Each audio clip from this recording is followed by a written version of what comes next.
Howdy, and welcome back to another episode of Kassick's Corner, a podcast for teachers, educators, policymakers, people in education that just need a space to breathe and complain and talk about education. And it's not always complaining, sometimes we're celebrating. Today we're doing a little bit of complaining because I don't have anything else to talk about, and this is something I've been thinking about for a long time. So I don't have, like I said, I don't have a whole lot. It's kind of hard to make a podcast like this in the summer because so much about what being a teacher isn't about like what happens during the summer. I have some things like in the works that I want to talk about, but like I said, I think based on what I said last week about my summertime rituals and like what we're doing during the summer, I try really hard to like not think about teaching in the same capacity that I usually do because it like is helpful for me. So I don't often get like a lot of those like passionate moments where it's like, oh my God, I'm going to go make a podcast episode about this, right? That doesn't always happen over the summer just because like I'm not experiencing teaching in the same way.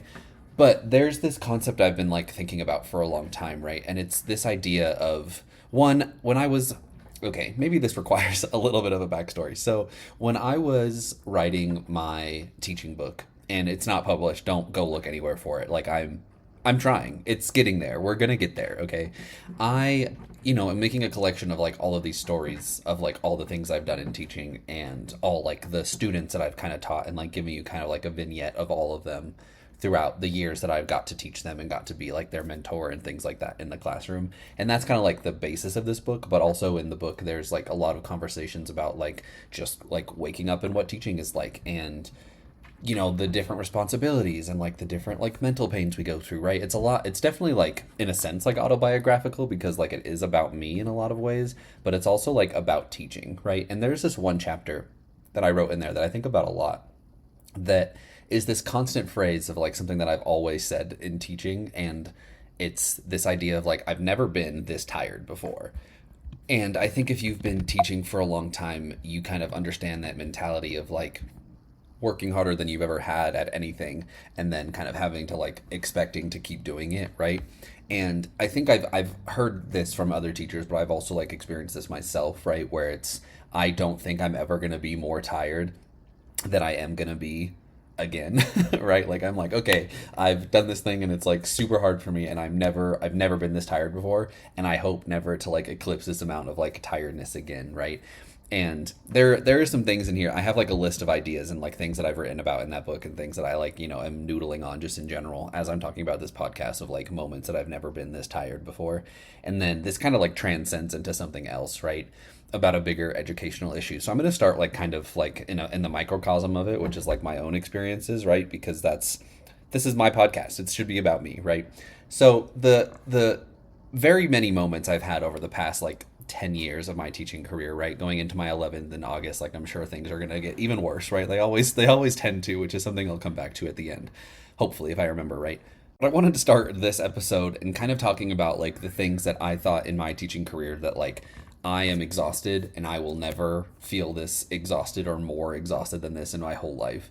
And I think I wrote down 6 examples that consistently topped the one previous for it. Okay. So the first one is an overnight tournament. Okay. So there's a tournament in like a neighboring state that I went to. I think this was my second or third year coaching speech and debate.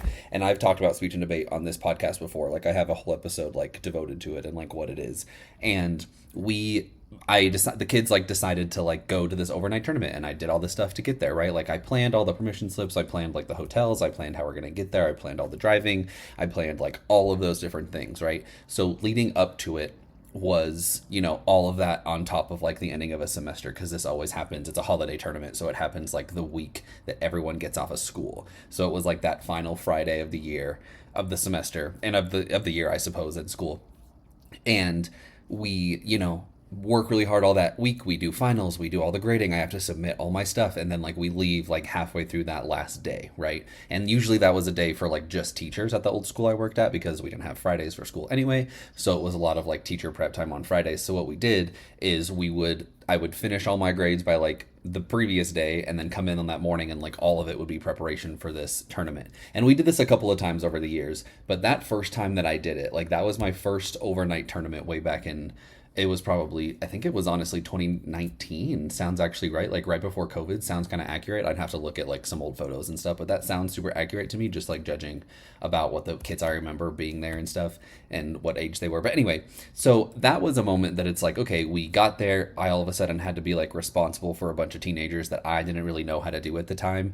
And it was like I said, it was my first time being like that, like in loco parenti, right? Where it's like I'm the acting parent of like all these people, and I didn't bring any like snacks, didn't bring any like medicine, didn't bring any like first aid kit type stuff, right? So we and a lot of good things happened at this trip. Like it was so much fun. Like it's one of the things I look back at my career and realize that like that is the thing that like made me a teacher, but it was the most exhausted that I have ever been in my entire life. I remember we drove back like an hour and a half, I think, probably from the competing school, and it was like a 3 day tournament, and we just listened to like the most random ass like Christmas music on the way back. And I remember telling them, I was like, guys, are we like in the twilight zone?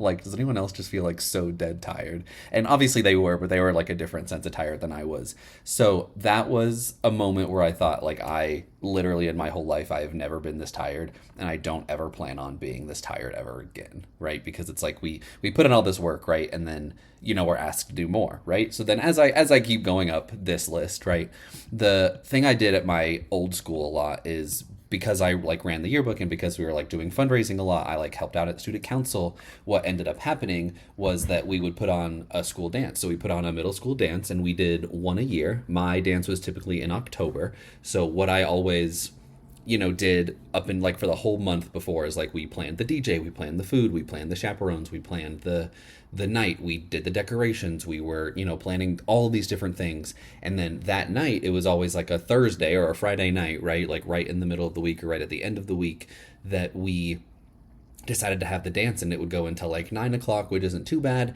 But then you have to do like an hour and a half of cleanup afterwards. You have to make sure everything's taken care of, all the doors are locked, everything's happening, right?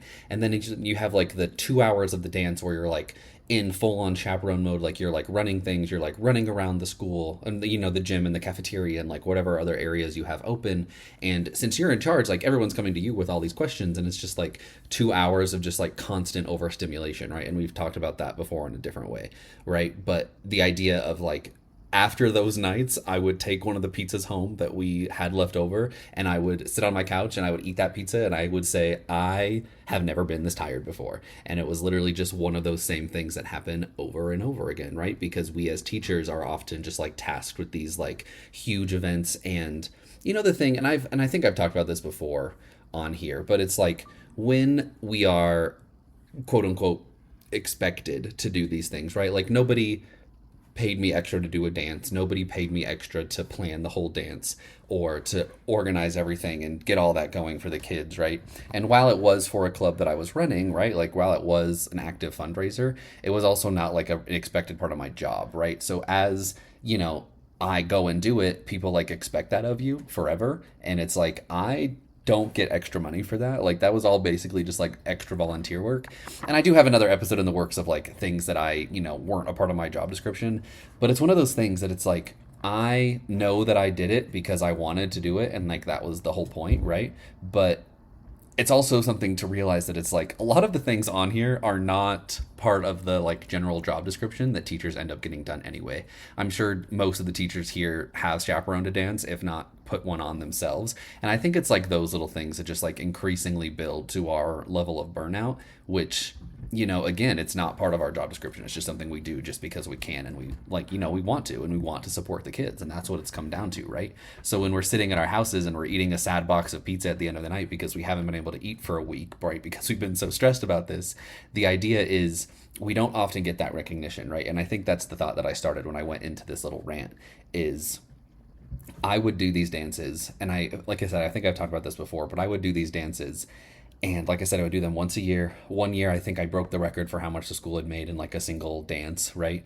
And I wouldn't ever get any sort of like thank you or congratulations or noticing for these things, right? They would say the little things like, oh yeah, Kassick put on a good dance a couple nights ago. And like that was kind of it, right? And I don't know what I was expecting, but it definitely wasn't nothing. Like We even used to give out like free coffee cards at my old school where teachers would like do something. They I don't have the time to get into how much this pissed me off all the time because this system was totally broken. And I just maybe I should because now you guys are going to wonder. Okay, so we partnered our school partnered with like a local coffee shop at the time, right? And every Tuesday when we had staff meetings every morning they would do something that's like, okay, let's like recognize the staff, and then that staff member would get like a coffee card and they would get like a free, latte or whatever from that coffee shop, and you would go in and say like, hey, I have this card, like it's a free coffee. And love the system, great idea, super cool. I'm not denying the fact that like it is a good idea in theory, right? And I appreciated it. I had a lot of those cards like built up, but like what ended up happening was people would be getting those things for just like doing their job, like doing the bare minimum, right? Like it would be like, oh, so and so teacher, thank you so much for like staying after school to help a kid with homework. Or teacher, thank you so much for, putting really good feedback on your assignments. Or thank you so much for like covering a class for 5 minutes so I can go to the restroom. And they would get a free coffee for that, right? But in that same vein, weeks or the week of like my dance and the staff meeting, like I wouldn't even get one of those free coffee cards for putting on a dance. They wouldn't be like, hey, yeah, good job, Kassick, putting on that dance. It was just like an unspoken thing that like I wouldn't get a lot of recognition for. And that goes back to like the culture and toxicity of that school and that building. And it's gotten worse since I've left, but it's neither here nor there. But the idea is that it's like we do all these things without any sort of like recognition or validation. And while we do it because we want to and we're creating these good opportunities, it doesn't hurt to, also want that validation because I want to be recognized for the hard work that I was doing. And I think a lot of these things that I'm talking about in this episode are representations of that because I didn't get any recognition for any of those things. I didn't get recognition for that overnight tournament I just talked about. I didn't get any recognition for the few things I'm going to talk about here in a minute. And it's just like those things that inevitably lead to like the sense of burnout, right? Which is kind of like my closing for this episode that I'll get into here in a second. So moving on to like my next example, right, of like things that are harder and I've never been this tired before is I started running the yearbook at my old school like 4 or 5 years in. So my first yearbook was the year that COVID hit. So it was March 2020. My first ever yearbook was due.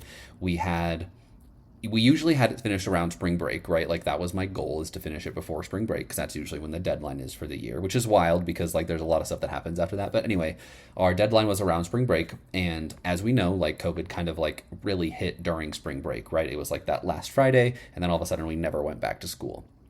So I met with my team that Friday. We didn't have Fridays off, so we spent like 3 or 4 hours in my room kind of like finishing up the yearbook, right? And that's when we got the note that says, okay, like no one's coming back next week. So I was tasked with like kind of doing that finishing touches yearbook like on my own, right?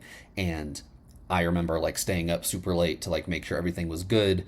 And I remember, finalizing those last photos, like putting some last pages in order, like making some final decisions. And the only reason that I think that adds a little bit more pressure is because it's like the yearbook for the whole school. And all of a sudden it was like my responsibility to deal with, and it was my responsibility to like work through. And that happened like a couple other times as we go down throughout like the years, because I think I ran the yearbook I think I did 4 or 5 yearbooks there for that school.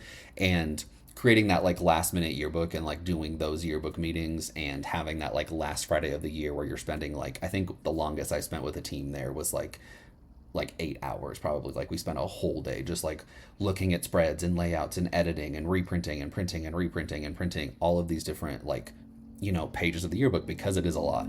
And I think it's like that last minute thing that like when those yearbooks are done, it feels really good to have them all completed and finished. But it is kind of that feeling again of like, oh my God, I have never fucking been this tired in my life. And it was always after those like really long yearbook days where I felt it, where it's like, damn, I hope I'm never that tired again. And then we get into like the really crazy parts that get into like the further years of my career at that school that just like kind of led to my burnout. And a lot of these are like from my old job, just because it's like I had a lot more opportunity to do more because I asked for it and I had like established that at that school, right? So it's not that like this didn't happen this year or the previous year when I was at these two new schools, but really like my old school that I was at for a long time, like I just naturally ended up doing a lot of these things just because, one, I created them. Like I created these things. I created the speech and debate team. I ran the yearbook, right? And I, chose to be a part of like the fundraising for that. So I created a lot of these opportunities, which is, again, something I've talked about in previous episodes. But the idea is that as we kind of, become more set in a place, we get more responsibilities, right? Without any sort of like recognition for it, but we don't have to get into that. So the one that kind of goes further than the yearbooks and the dances and the overnight tournaments even is like when I started a middle school speech and debate team. So the school that I worked at previously was the 612. So I worked with typically high school in speech and debate for a while, and then eventually we decided to run a middle school team. Again, I've talked about this before, so go back and watch other episodes if you haven't, because I know there's a lot of new people here. So go back and watch my old episodes. I be yapping a lot.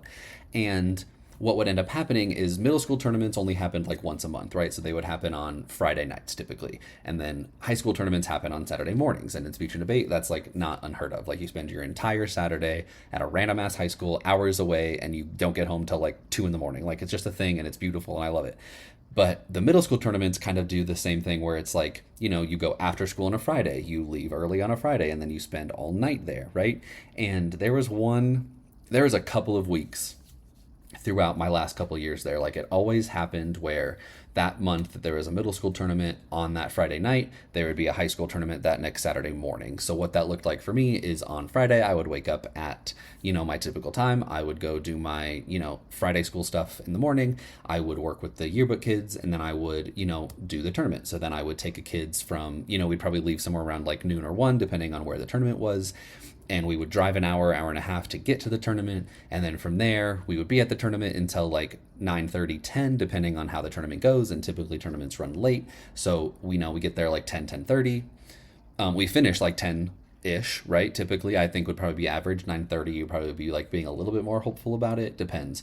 And then after that, kids need to eat because they've been stressed and they haven't been eating, and they've been eating garbage all night because it's like they only pack snacks and they have concession stands but nothing really for dinner, so we like stop on the way home, and then we don't get to the restaurant till like 10:30 because it's like I want to go closer to home so we can like drive most of the way, and then we're eating for like 30 minutes, and then all of a sudden it's like 11:30 when we get back to the school, and then it's like I have to unload everything and I have to like organize all this stuff, and then I don't get home till like midnight. And then the next morning, my alarm would go off at 3 a.m. and I would have to wake up because we would go to a high school tournament that's again like an hour away. But those tournaments start at like 7 a.m. So we have to leave the school at like 5:30 in the morning. And in the morning, I had to like prep all this stuff. I had to like, get my car ready. I had to get the materials ready. I had to get the snacks ready. I had to get all this stuff ready. And then we would drive an hour and a half to the tournament. We would stay there all day. And again, those tournaments tend to run late. We wouldn't get done with the tournament till like 10, 10:30. We'd go to dinner. We wouldn't get back to school till midnight. And then all of a sudden it's Sunday morning at like 1 a.m. and I'm just like, what the fuck is my life? Like, how did I get to this point, right? And it is in those moments where it's like I'm doing the thing that I love and I am, constantly pressured by that just like passion of it, that it's like, yeah, and now I'm, been doing this for 2 days straight and I love it and I'm exhausted. I'm just purely exhausted. So then, that Sunday I would have to like go to school and like catch up on things. And then all of a sudden it's Sunday night and I just haven't had any minute to relax ever. And I say to myself, it's like, I have never been this tired before, right? I remember one week in particular, I think it was either my last year there or the second to last year there, where I put on a middle school dance on Thursday.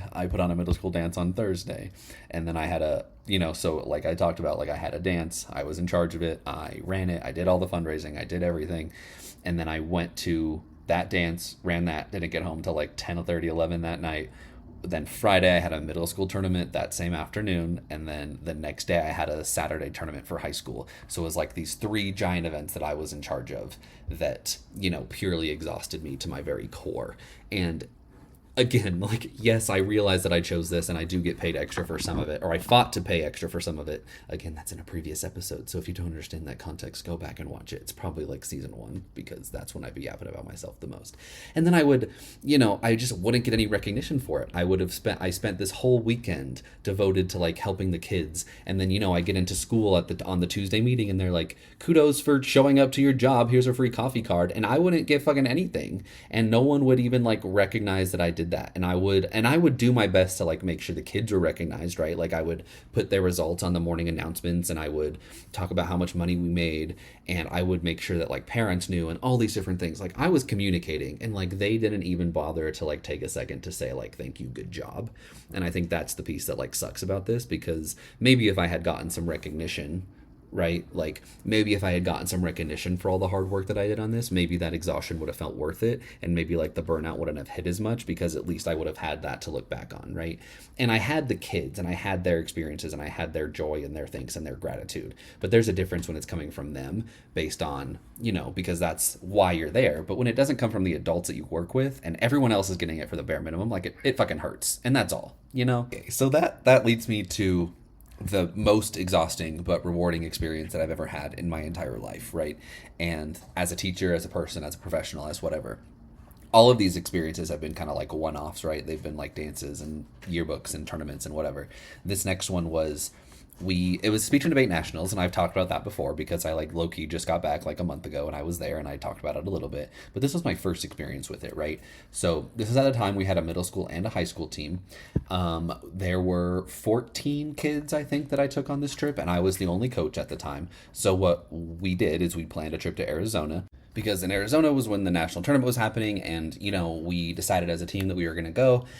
We had like spent the entire like past 2 months, right, if not more than that, just like prepping for the tournament and making sure everyone had what they needed, made sure parents were aware. Like we ran this whole thing, right? And at that time, like I had been good at that because like I had all the other experiences that I was talking about. But it was really like just spending an entire week with 14 teenagers that I was mostly responsible for. And there were other chaperones there, and we had a lot of parent like support. Like it was a whole lot of things happening all at once. But to really be the one that was in charge of that entire group, that entire experience, that entire like, moment in time, like all by myself, I remember like, kids would miss their families and they would like want to talk in the middle of the night, and they would like feel really stressed and tired and upset, and they would have like conflicts with their people they were in sharing rooms with, and they would have all these different like issues like throughout the day and throughout the tournaments where we're running like a regular speech and debate tournament, so we're up super early and we're staying super late, and it's all in the confines of like this experience that is just so not normal. And we did like a bunch of sightseeing. We went to like a water park, an amusement park. We went to like the local mall to like kill time sometimes, and like it was the most rewarding thing like I've ever done in the history of my life. Like those 14 kids are still like a very special place to me, like a very special relationship with those like 14 kids that got to go to that tournament, right? And their parents, right? Like I remember all of these experiences like so well, and I just look back on it like so fondly. But I remember getting home and we landed at the airport after our like super early morning flight. Nobody spoke on the car ride home, and at the end of that too, is at the end of like an eighth grade year is at the end of like a senior year, and it was also like kind of emotional in that, right? Because it's like I have a senior who's graduating and I have an eighth grader who's like going to a different high school. So we did all like the sad goodbye stuff, and like I remember like crying when I got home because I was just like so emotionally exhausted from that, and then also just like so physically exhausted and mentally exhausted from like being in a space where I had to be on 100% of the time 24/7 for a week, right? We left early Monday morning, and we didn't get back till like Saturday afternoon, evening, and an entire week of like taking care of kids. And like and I know that some of you are like, oh well, I'm a parent, and it's like, okay, I get it, like I totally get it. This is a totally different experience, right? Like one, they're not my kids. Two, and I'm acting in a professional capacity, and all of a sudden it's like you have to be on, and there is a lot of responsibility there, and it is a big challenge. And I remember like that being the most exhausted that I had felt. Like I woke up that Sunday and I don't even know what I did, but I know I didn't do much of anything because it was the middle of summer and I was so fucking tired. Like that is the most exhausted that I've ever been. And I don't even know sometimes how I drove them home because I was in and out of sleep. Like I couldn't sleep on the plane because it's like, what if a kid needed me? And it was just, and I think there's a pressure there too, right? Where it's like, I'm doing all these things for them all at once. And like I said, that is a very special experience for me. And I don't like, treat that lightly, like at all. Like the responsibility that I was given, like I don't take that for granted, and I don't take that experience for granted. But the pure exhaustion at the end of that week, I remember it vividly because like I said, it was emotional, it was mentally taxing, it was physically taxing. In Arizona, it's like 100,000 degrees all the damn time. I don't know how anybody lives there. And it's just, I remember it just being like this exhausting experience, but one that I like treasure wholeheartedly, right? So at the end of it, I again said the key phrase. It's like I've never been this tired before. And it always gets topped. So then my last one is actually my last kind of experience before I get into like the broader picture of this, right? Is when this past year, or I guess this past 2 years, right? I have been doing a new role in special education. I've been doing graduate school and I worked at two schools. And I graduated in May, as you know, and I started this up again. So thank you so much for still being here. And over those 2 years, I had been in grad school. I had been doing classes once a week. I had been, writing IEPs. I had been doing grad school, like basically as much as I can because I had assignments due like once a week. So for the past 2 years, it's been kind of like a slow burn of exhaustion. And if you follow me on TikTok or if you know me in any capacity, that like last month or two from like March to May, I think I was the most exhausted that I've ever been and just like crawling towards the finish line, right? And I think it's on par with that exhaustion that I felt was like in Arizona, but it's also just like this sense of pure exhaustion in the sense of like I am so tired of being tired that I was just barely bones walking around, right? Like I was so exhausted all the time. And I think that is the most tired I've ever been was when I started the beginning of this summer. And even some days now, I still like feel that like sense of exhaustion where it's like I have been working straight, basically burning myself out for like 2 years straight. And there were some, days off and weeks off in the middle of there sometimes, but you still always had like the weight of it, right? And I didn't think that any of these exhausting things before, like an overnight tournament, a dance, and making a yearbook, like doing those back to back to back really big school events, like spending a week in Arizona with a bunch of kids, right? Like I didn't ever think any of these things could be topped. And now here I am doing grad school and all of a sudden it's like I am just exhausted all the damn time. And I think like finally getting over that hurdle is huge. And now I'm just kind of anticipating the moment where I say it again, right? It's like, what is the most tired I've ever gonna be, and I think that there's always gonna be something else, right? Like I'm looking at next year, and I'm just like, okay, so we're gonna just have to be tired again because that's just how teaching works, right? Like we kind of constantly refer to this phrase for ourselves. It's like, oh my god, I've never been this tired before. And like I said, I've heard teachers say that so much that it's like becoming like almost like a trope or expectation that it's like we should be constantly burning ourselves out all the time. And not only is that toxic, it's also like so unattainable. Like I know so many teachers that would go to the ends of the earth to like for kids, right? And I think teachers in general are getting a little bit better about boundaries because, younger teachers are coming in and older teachers are moving out where it's like these expectations are no longer like forced upon us and we kind of choose to continue them or not. But regardless, like teaching is a fucking hard job. And the fact that like we have this mentality of like, not necessarily rewarding the tiredness, but the fact that we continue to say it's like I've never been this tired before is just like a testament to one, how hard we're expected to work, and then two, how much we are willing to put in that work for the kids. And I think that's something that's so often overlooked in teaching, right? And I think this is a good place to like transition to this like bigger thing that I hear in conversations of teaching throughout the entire like, macro situation of it all. And this is like a phrase that I hear all the time in comments. I hear it in conversations with teachers, and it's always, this has been the hardest year ever. And I pause there because I've heard, I think, a teacher say that like every single year since I've been teaching. And like in 10 years, I've never had a teacher be like, you know what, that year wasn't so bad. Like that year wasn't so bad. No, it's always been, damn, this year is the hardest year ever. These kids are tough. Like everything's getting harder and it's just exhausting. Which I think really brings in some like new questions, right? It's like, I think in 2020, we have an obvious thing where we're obviously pointing to COVID and saying like, duh, no shit, this is hard. This is the hardest year ever.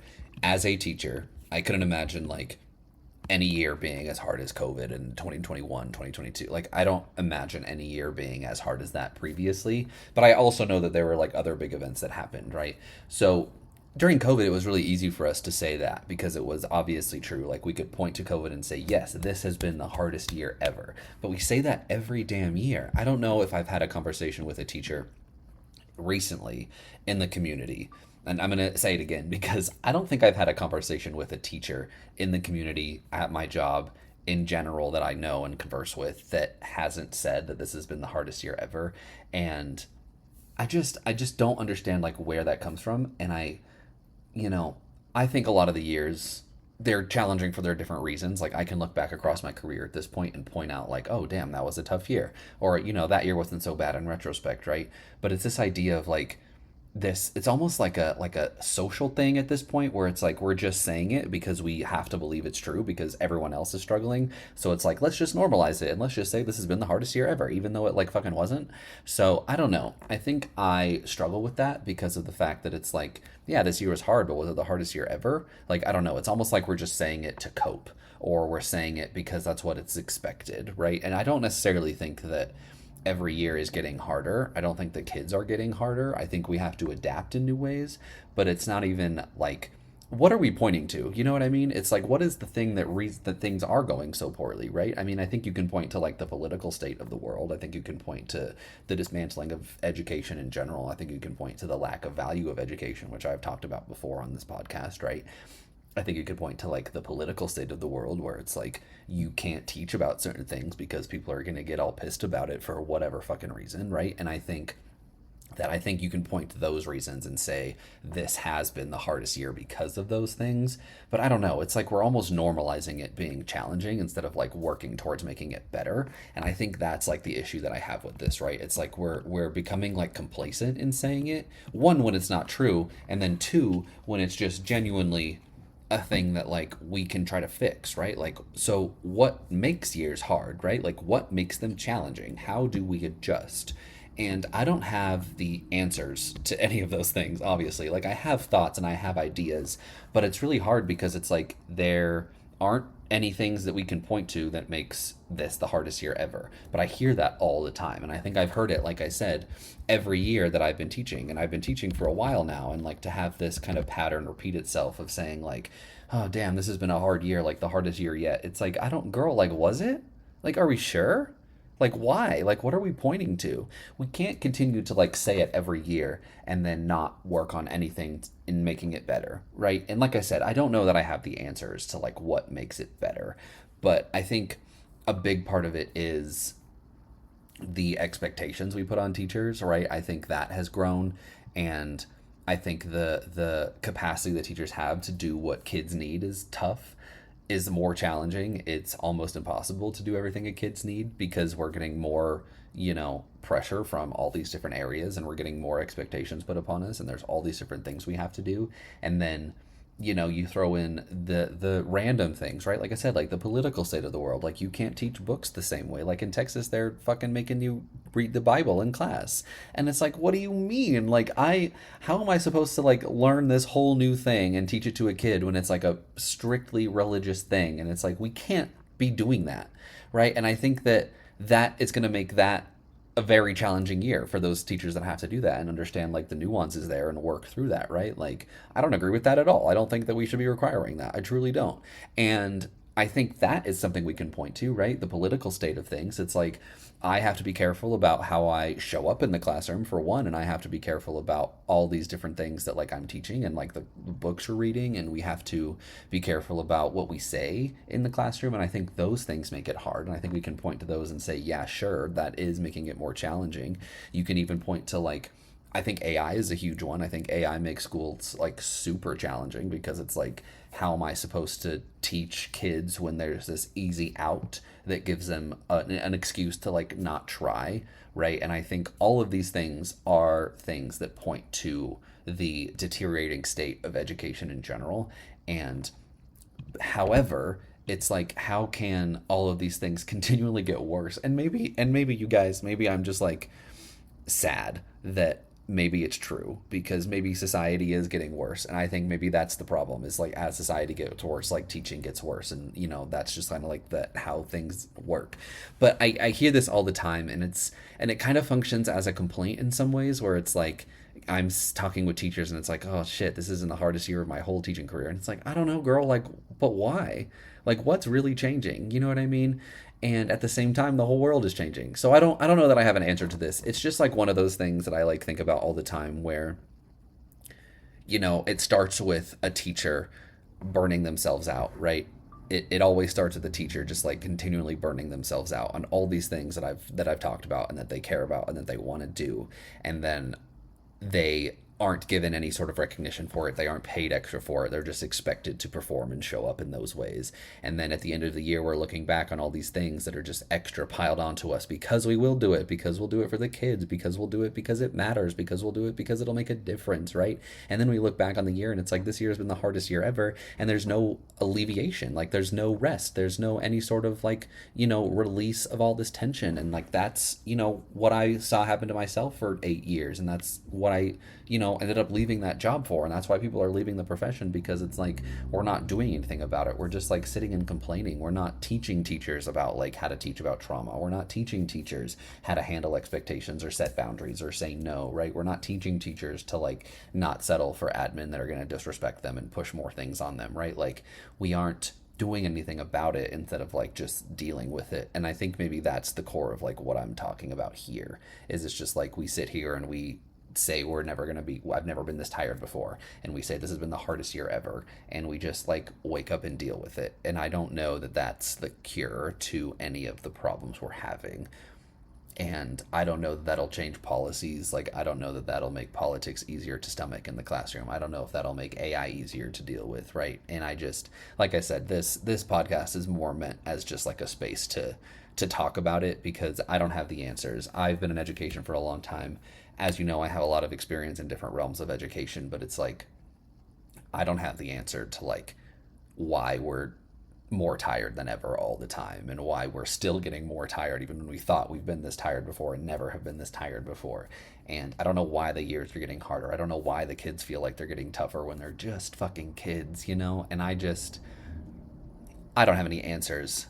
But I hope that like this gave you something to think about. Like I said, this was like a complaining episode. It's also, I'm recording this past 10 p.m. So I'm both exhausted and in a space of mind where it's like, okay, let's get on and talk about some shit, because I got stuff to do and I have to go to bed, but I'm holding myself accountable to doing this, right? So thanks for listening to that like rant and my personal stories about like me just burning myself out. But I think like my example is not the only example. Unfortunately, because my example is not the only example, I know that there are other teachers that are burning themselves out in this capacity, that are sitting in their, rooms at the end of a day, or at home on their couch at the end of a night, or a long weekend, or like an overnight trip, or running a dance, or hosting, a back to school night, or whatever the fuck it is, right? I know they're sitting there and being like, I've never felt this tired before.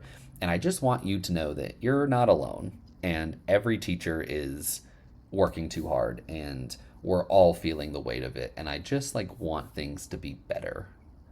So on that note, I think I'm going to stop yapping, because you guys, if you are a follower of the podcast, you know that I can be yapping and I can get really, really yappy, and I can just start talking forever. So I'm gonna stop, and I will see you in the next episode. Follow me on TikTok. Follow me on all the things. If you would like to support the podcast, there's some links in the description. There's some links in all my bios where you can support the podcast with any sort of, physical opportunity that you're able. And just in general, just follow along, repost, watch everything to its limit, and then, reach out, because the whole point of this is like having a conversation. Because if I can't, have a conversation with you guys, I'm literally just talking to myself. So please feel free to reach out. Like I said, follow me on all my social medias. Super proud of you. Thank you so much for listening. I will see you in the next one. And okay, see you later. Bye.